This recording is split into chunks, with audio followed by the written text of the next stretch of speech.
Para doon sa mga, kasi di ba sinusumbungan kayo ng taong bayan. O, yung iba sa inyo pinadadala sa akin. Ito na yung sagot. Dahan-dahan. But for the meantime, basta pumanatag sila, we will police ourselves. Ngayon naman, ang pakiusap ko, sana mag-usang disiplina. May challenge ako sa lahat ng vloggers. Videoan ninyo lahat ng kamote rider na mag-i-step in sa pedestrian. Tapos, pasisikatin natin sila. Hindi kasi we need discipline. Ang pedestrian para sa tumatawid. Isipin nila lagi na pamilya din nila yung tumatawid. Tapos ako may hawak ng motor. Diba? Iba rin naman ang mararamdaman. So,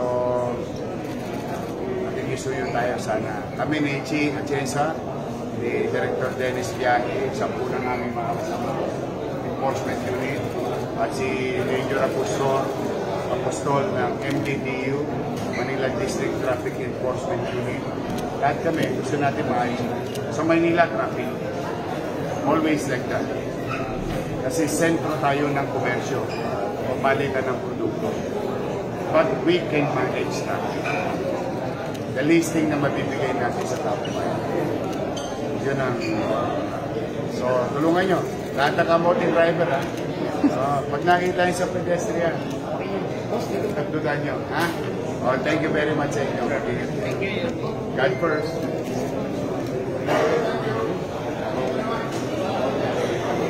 Ng Chamber of Commerce of the Philippines Incorporated, headed by President Kevin Lim. Palakpakan naman po natin ang Chamber of Commerce of the Philippines.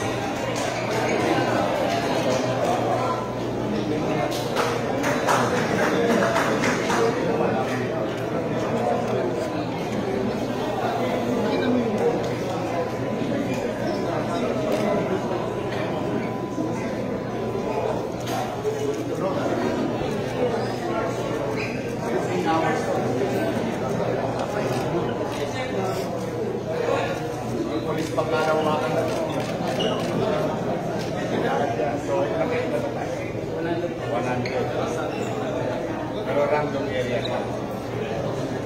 Ito ko napanood.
Naalala ko naman yung sa stainless eh.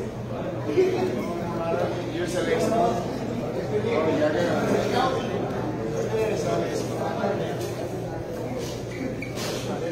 Oh, okay.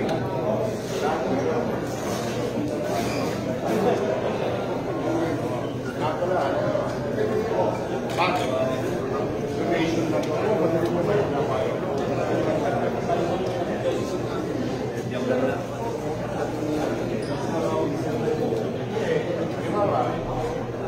Traffic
So,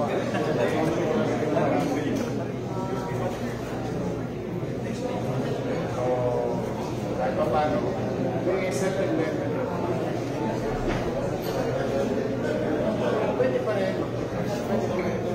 Pero para maiwasan yung pag-ibisan, kasi ito katulad nito. Pero ba?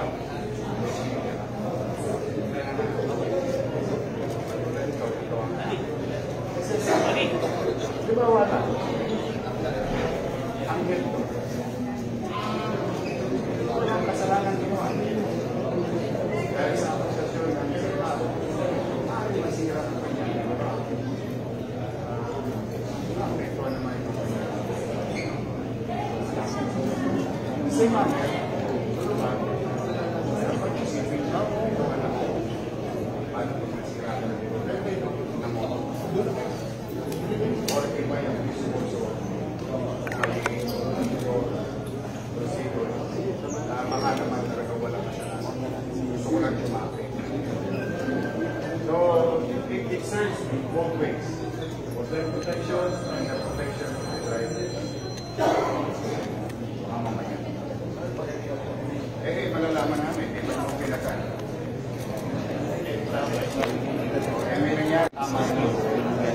Kasi kung wala akong matinatang, ano ba ba?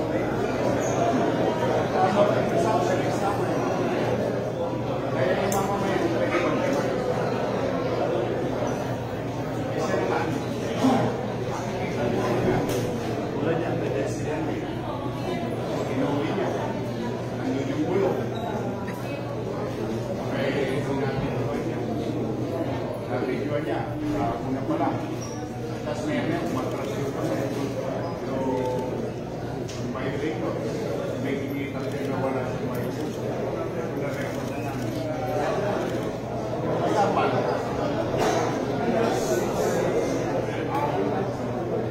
Hindi tinawag. Kaya matagal siya. 8-8 lang naman siya. Tapos may dati, mangingi pa si pangako sa akin ito na. Malimanda. Hopefully, that's the end goal. But for the meantime, there is now 100 cameras sa body ang ating deposit. 100 of 800. So, very